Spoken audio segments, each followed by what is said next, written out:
귀한 찬양에 감사드립니다. 지난 주간 비가 많이 왔는데 비 피해는 없으셨는지 모르겠습니다. 그리고 한 주간 이제 무더위가 온다고 하는데 건강 유의하시기 바랍니다. 위하여 저희 교역자들이 기도하도록 하겠습니다. 이사야 11장을 보면 우리가 장차 들어가야 될 새하늘과 새 땅이 어떠한 것인가를 보여주고 있습니다. 이사야 11장에 의하면 그곳은 이리가 어린 양과 함께 살고 표범이 새끼 염소와 함께 눕고 송아지와 새끼 사자가 함께 풀을 뜯고 암소와 곰이 서로 친구가 되며 젖먹는 아이가 독사굴에서 놀고 젖된 아이가 독사굴에 손을 넣어도 해를 당하지 않는 곳, 그곳이 바로 하나님께서 약속하여 주신 새하늘과 새 땅이 될 것이다. 그렇게 가르쳐 주고 있습니다. 한마디로 이야기하면 평화의 나라라고 말씀을 드릴 수가 있을 겁니다. 그래서 하나님께서는 그 나라를 이렇게 또한 설명하고 있습니다. 나의 거룩한 산 모든 곳에서 서로 해치거나 파괴하는 일이 없을 것이다.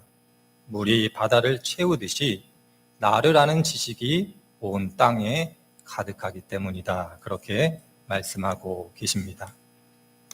새하늘과 새 땅은 하나님께서 주시는 이 은혜를 나누는 평화를 경험하는 곳으로서 하나님과 사람이 서로 화목하고 사람과 사람이 화목하고 사람과 하나님께서 창조하여 주신 피조 세계가 화목하게 되는 곳이 바로 새하늘과 새 땅임을 우리들에게 가르쳐주고 있습니다.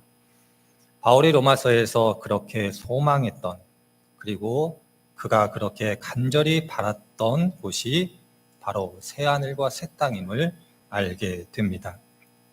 바울도 그렇고 우리도 그렇고 하나님께서도 이런 나라를 우리들에게 약속해 주고 계신 이유는 우리들이 살아가고 있는 이 시대 혹은 우리들이 살아가고 있는 삶의 현실이라는 것이 평화와 상당히 거리가 있기 때문에 그러합니다. 성경을 보면 인간이 타락한 이후 인간이 살아가는 모든 곳에서는 갈등이 있고 증오가 있고 적개심이 있고 폭력이 있고 심지어는 서로의 목숨을 빼앗는 살인도 불사하게 되었다. 그렇게 가르쳐주고 있습니다. 언제 끝날지 알 수 없는, 어떻게 보면 결코 끝나지 않을 것 같은 그러한 일들이 우리 주변에 발생하고 있고 그리고 그 가운데 우리들이 살아가고 있다. 이렇게 말씀을 드려볼 수가 있을 겁니다. 신앙을 떠나서 많은 사람들이 우리가 살아가는 세상에 왜 평화롭지 못한지에 대한 이유들을 생각해보고 어떻게 하면 평화를 가져올 수 있을 것인가 고민해 왔던 것을 보게 됩니다. 철학적으로, 심리적으로, 사회적으로, 정치적으로 다양한 논의가 있었고 이 땅 위에 평화를 가져오기 위하여 노력했음에도 불구하고 평화라는 것은 요원하다. 그렇게 여겨집니다. 여러 가지 이유가 있고 여러 가지 설명이 있지만 그중 하나를 좀 이 시간에 소개해 보려고 합니다. 칼 슈미트라고 불리우는 독일의 법학자가 있습니다. 독일법과 유럽법에 상당한 영향을 끼친 그러한 학자인데 우리나라 법률도 저는 전문가가 아니라 잘 모릅니다만은 대륙법의 영향을 받았기 때문에 직간접적으로 칼 슈미트의 법률 이론을 영향을 받았다. 그렇게 말씀을 드릴 수가 있을 겁니다. 이 사람은 문제적인 인물입니다. 바이마르 공화국에서 일했고 프로이센 공화국에서 일했고 심지어 나치에 부역했던 사람이기도 합니다. 이 사람이 여러 가지 책을 썼습니다마는 그 중에 한 책의 제목이 정치적인 것의 개념이라는 책이 있습니다. 그리 두껍지 않은 책이지만 이 책의 내용을 한마디로 요약하자면 정치라는 것은 적과 아군을 구별하는 행위가 정치다. 이렇게 요약할 수 있습니다. 그리고 이 정치적인 행위, 적과 아군을 구분하는 이 정치적인 행위는 인간의 본성에 내재되어 있기 때문에 사람이 존재하는 한 끝나지 않는다. 그렇게 이야기하고 있습니다. 어떻게 생각해 보면 어느 한 학자의 의견에 불과할 수도 있지만 우리의 현실에 적용해 보면 그럴 수도 있겠구나, 그런 생각을 해보게 됩니다. 가장 극단적인 정치 행위라고 불리우는 전쟁을 저희들이 생각해 보면 한 학자의 의견이지만 그 의견을 무시할 수 없다라는 것을 발견하게 됩니다. 사상가의 의견뿐만 아니라 성경을 살펴보더라도 하나님의 백성이라고 불리우는 사람들도 서로 적과 아군을 구분했던 것을 보게 됩니다. 고린도전서를 읽어보면 고린도 교회가 파당을 지어 문제가 있었던 것을 기억하실 줄 압니다. 바울파가 있었고 아볼로파가 있었고 게바파가 있었고 심지어 그리스도파라고 불리었던 사람들이 있어서 서로 분쟁하고 다투고 싸웠던 것을 보게 됩니다. 학자들의 의견 이정에 신앙 공동체 안에도 적과 아군을 구분하는 것이 있는 것을 볼 때에 어떻게 보면 정말 인간이 가지고 있는 본성 중에 하나가 아닐까. 하나님의 은혜 가운데 이 본성이 해결되지 않으면 요원하지 않을까, 그런 생각을 해보게 됩니다. 성경은 그래서 적과 아군을 구분하는 것, 파당을 짓는 것, 내 편과 상대방을 구분하는 것이 잘못됐다라고 그렇게 이야기하고 있습니다마는 동시에 성경은 그것에 대하여 마냥 부정적으로만은 이야기하고 있지 않은 것을 보게 됩니다. 구분함으로써 하나님의 뜻에 반하게 되면 성경은 그것을 부정적으로 이야기하고 있지만 구분했기 때문에 그것이 하나님의 뜻을 이룰 때에는 긍정적으로 바라보고 있는 것을 보게 됩니다. 하나님께서 우리들에게 해주신 말씀 중에 한 말씀이 너희들은 거룩하라, 이렇게 말씀하고 계십니다.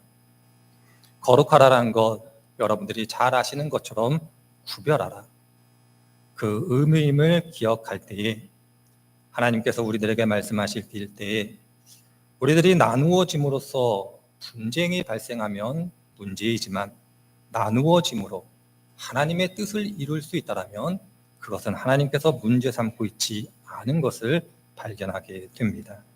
그러할 때 여러분들께서 신앙의 길을 걸어가시면서 어떻게 하면 우리들이 본성일 수 있는 이 구분함, 이 구별함을 신앙 안에서 하나님께서 원하시고 하나님께서 기뻐하시는 방향으로 만들어 갈 수 있을까, 그런 고민을 해보게 됩니다. 하나님께서 여러분들에게 이렇게 질문하시면 여러분들은 어떻게 답하시겠습니까? 아무개야, 너는 나를 친구로 생각하느냐 아니면 적으로 생각하느냐? 아무개야, 너는 세상을 친구로 생각하느냐 아니면 적으로 생각하느냐? 그렇게 질문을 던진다면 여러분들은 어떻게 답해 보시겠습니까? 이 자리에 계신 한 분 한 분 모두가 아마 이렇게 답하실 겁니다. 하나님, 저는 세상이 아닌 하나님을 나의 친구로 여기고 하나님을 내 편으로 생각합니다. 그래서 하나님께서 생각하실 때의 좋은 의미에서 구별됨으로써 하나님의 뜻을 이루어 가기를 원합니다. 이렇게 대답하실 겁니다. 예외 없이 신앙 안에 있다라면 모든 분들이 이렇게 고백하시게 될 겁니다. 그런데 중요한 점이 있습니다. 그것은 무엇이냐면 내가 하나님을 내 편으로 생각하는 것과 달리 과연 하나님은 나를 하나님의 편으로 생각하실까? 그 문제를 고민해 보아야 할 겁니다. 인생을 살아가다 보면 내가 누군가를 내 친구로 여기고 있는데 상대방은 나를 친구로 여기지 않고 있을 때가 종종 있습니다. 나는 그 사람과 친한 것 같은데 그 사람은 나를 전혀 친하게 여기지 않고 오히려 부담스러워하는 경우도 있음을 기억할 때 내가 하나님을 나의 편으로 생각한다고 하여 하나님께서 나를 하나님의 편으로 생각하고 있다, 그렇게 동일하게 생각할 수는 없을 겁니다. 그러할 때 과연 하나님께서는 누구를 하나님의 편으로 생각하실까? 하나님은 어떤 사람을 하나님께 속한 사람으로 여기실까 고민해 보아야 할 겁니다. 그러할 때 저희들이 신약 성경을 읽어가면서 예수님의 말씀을 통하여 하나님께서 누구를 하나님의 편으로 생각하고 계시는가를 발견하게 됩니다. 두 가지 에피소드가 복음서에 기록되어져 있는데 하나하나 좀 살펴보려고 합니다. 누가복음 11장 14절 이하에 있는 말씀을 보면 예수님께서 말 못하는 귀신 들린 사람의 귀신을 쫓아내는 장면이 기록되어져 있습니다. 이 사건을 들은 예수님을 반대했던 사람들이 예수님께 와 이렇게 이야기합니다. 저 사람이 하나님의 능력으로 귀신을 쫓아낸 것이 아니라 바알세불의 능력으로 귀신을 쫓아냈다. 저는 하나님의 능력이 아닌 귀신의 능력, 귀신의 왕의 능력으로 귀신들을 쫓아내고 있다, 그렇게 비난하는 장면이 기록되어져 있습니다. 예수님께서 예수님의 반대자들과 논쟁을 하신 다음에 23절에 예수님께서 이렇게 말씀합니다. 나와 함께 하지 않는 자는 나를 반대하는 자다. 나와 함께 모으지 않는 자는 나를 해치는 자다. 이렇게 이야기해 주고 있습니다. 누가복음에 있는 말씀은 하나님께서, 예수님께서 누구를 자신의 편으로 여기시는가를 우리들에게 가르쳐 주고 있습니다. 하나님께서 원하시고 예수님께서 원하시는 바, 생명을 구원하는 일에 동참하는 사람들, 선을 행하고 악을 멸하는 일에 적극적으로 참여하는 사람들, 그리고 그 일에 참여하자라고 믿음이 연약한 사람들에게 권면하는 사람들을 가르쳐 하나님은 나의 편이다, 이렇게 말씀하고 계십니다. 이사야서를 읽어보면 하나님께서 이사야를 부르시는 장면이 기록되어져 있습니다. 그때 하나님께서 이렇게 말씀하십니다. 내가 과연 누구를 보내야 될까? 누가 우리 대신 갈 수 있을까? 이렇게 고민하고 계시는 하나님을 발견하게 됩니다. 이 이야기를 듣고 이사야 선지자가 하나님께 이렇게 대답합니다. 하나님, 제가 여기에 있습니다. 저를 보내주시기를 원합니다. 이렇게 이야기하고 있는, 하나님의 부르심에 응답하고 있는 이사야 선지자를 발견하게 됩니다.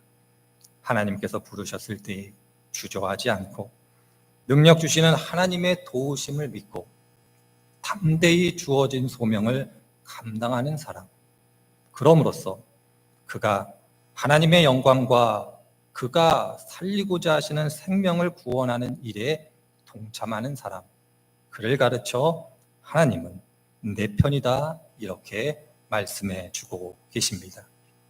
이에 더하여 여기에 동참하자라고 그렇게 권면할 수 있는 사람, 이 사람이 바로 하나님의 편에 선 사람, 하나님께서 내 편이라 여겨주시는 사람임을 우리들은 기억해야 할 것입니다. 저는 이 자리에 계신 성도님들 한 분 한 분들이 이러한 분이라고 생각하고 이러한 분들이 되시기를 소망합니다. 지금까지 이렇게 하나님의 은혜를 따라 믿음의 길을 걸어오셨다라면 더더욱 이러한 믿음의 길을 걸어가실 수 있는 그러한 복된 분들이 되셨으면 좋겠습니다. 바로 이것이 하나님께서 우리들에게 가르쳐 주시는 첫 번째 분류의 사람입니다.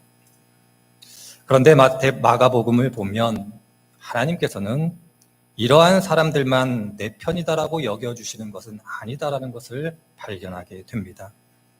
첫 번째 경우, 하나님의 부르심에 응답하고 주어진 은혜를 따라 적극적으로 소명을 감당하는 사람을 하나님께서 내 편으로 여겨주신다라는 데에서는 수긍이 가실 겁니다. 그런데 마가복음을 읽어보면 조금 수긍이 가기 어려운 말씀을 예수님께서 하고 계십니다. 마가복음 9장을 보면 예수님의 제자인 사도 요한이 예수님께 나와 대화하는 장면이 기록되어져 있습니다. 사도 요한이 예수님께 와 자랑스럽게 이렇게 말합니다.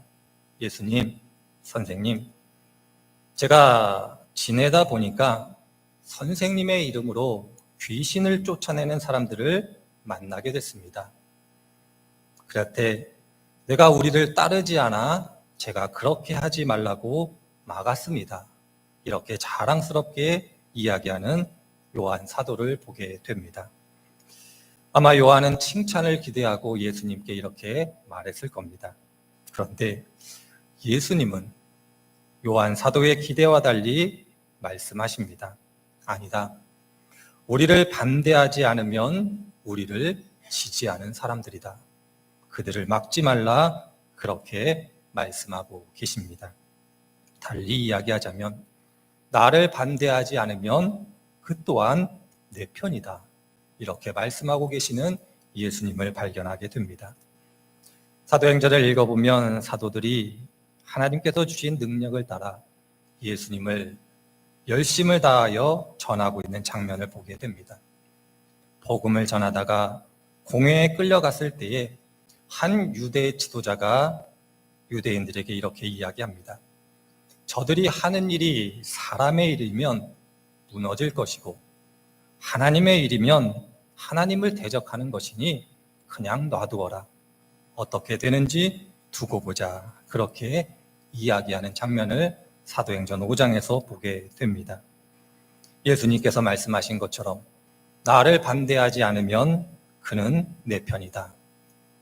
사도행전 5장에 나오는 한 유대 지도자가 바로 여기에 해당된다 말씀드릴 수 있을 겁니다. 이에 더하여 사도 바울이 생각이 납니다. 빌립보서를 보면 사도 바울이 감옥에서 빌립보 교인들에게 편지를 보냅니다. 그러면서 사도 바울이 고백하는 고백이 등장을 합니다. 내가 감옥에 갇혔다. 많은 사람들이 내가 감옥에 갇힌 것을 듣고 하나님의 복음, 예수 그리스도의 복음을 전한다라는 것을 듣게 되었다. 감사하게도 어떤 사람들은 내가 감옥에 갇힌 것을 불쌍히 여기고 나를 사랑하기 때문에 나를 대신하여 사랑으로 복음을 전하는 것을 들어서 기쁘다. 이렇게 이야기합니다. 그런데 사도 바울이 또 이렇게 이야기를 합니다. 어떤 사람들은 정말 열심을 다하여 예수 그리스도의 복음을 전하는데 자신을 높이기 위해서 이기적인 마음에서 그렇게 하는 사람이 있다라는 것을 듣게 되었다. 그뿐만 아니라 감옥에 갇힌 나 정말 괴로운데 나의 마음을 더 상하게 하기 위해서 복음을 전한다라는 이야기도 듣게 되었다. 이렇게 고백하는 바울의 고백을 빌립보서를 통해서 보게 됩니다. 그리고 이어지는 말씀 속에서 놀라운 바울의 고백이 등장합니다. 그런데 나는 속이 상하고 내 심정이 괴롭고 정말 힘들지만 그래도 상관없다.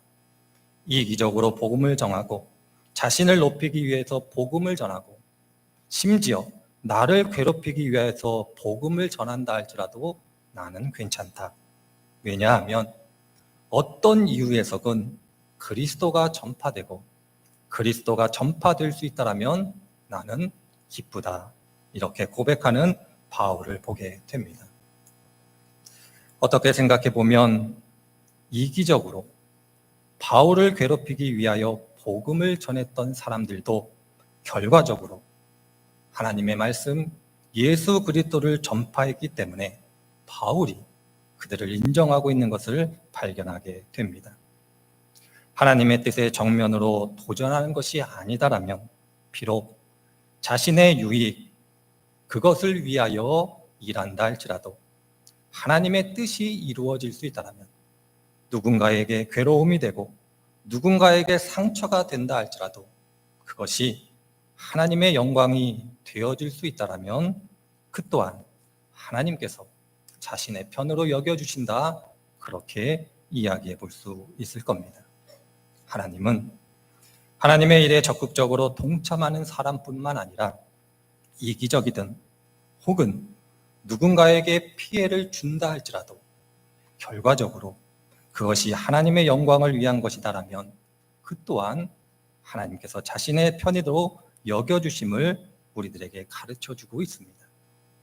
오늘 함께 읽은 말씀의 주인공인 기브온 사람들이 바로 이와 같습니다.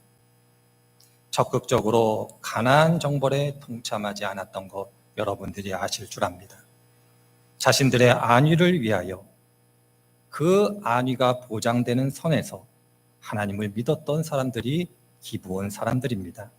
더 나아가 오늘 말씀에 의하면 이스라엘 사람들을 속였던 사람들이 기브온 족속입니다.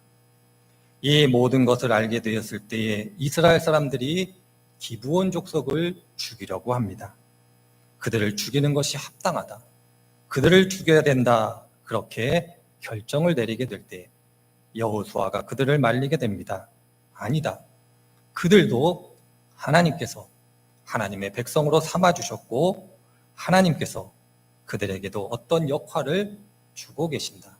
그 역할은 오늘 말씀에 의하면 하나님의 제단에서 나무를 베고 물을 깃는 그 역할이다. 그렇게 이야기하고 있음을 보게 됩니다. 바로 여기서 우리들이 기억하고 우리들의 마음속에 새겨질 신앙의 교훈을 발견하게 됩니다. 하나님은 하나님을 적극적으로 믿고 따르는 사람뿐만 아니라 믿음이 연약하여 때때로 넘어지고 실족한다 할지라도 그들이 하나님을 위하여 살고자 한다라면 그들 또한 하나님께서 귀하게 여기신다라는 것을 잊지 않아야 할 것입니다. 그렇다고 하여 기브온 족속이 완전하다라고 말씀드리는 것은 아닙니다. 그들도 한계가 있었고 이스라엘 사람들과 달리 하나님께서 대우하셨음을 발견하게 됩니다. 이스라엘 사람들은 가나안 땅을 기업으로 받는 상속자가 되었지만 기브온 족속은 하나님의 상속자가 되지 못했음을 발견하게 됩니다.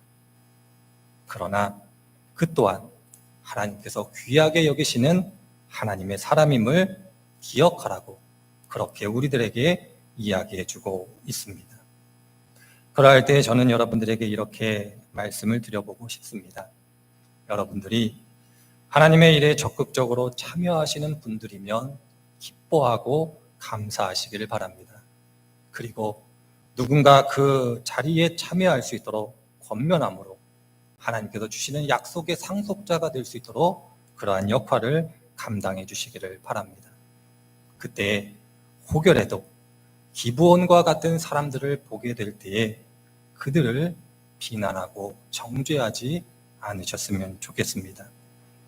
성경을 보면 교회 안에는 두 부류의 사람이 있다 그렇게 이야기를 합니다. 알곡과 가라지. 가라지는 생각하지 않더라도 알곡도 꽉 찬 알곡이 있을 수 있고 가라지에 가까운 알곡이 있을 겁니다.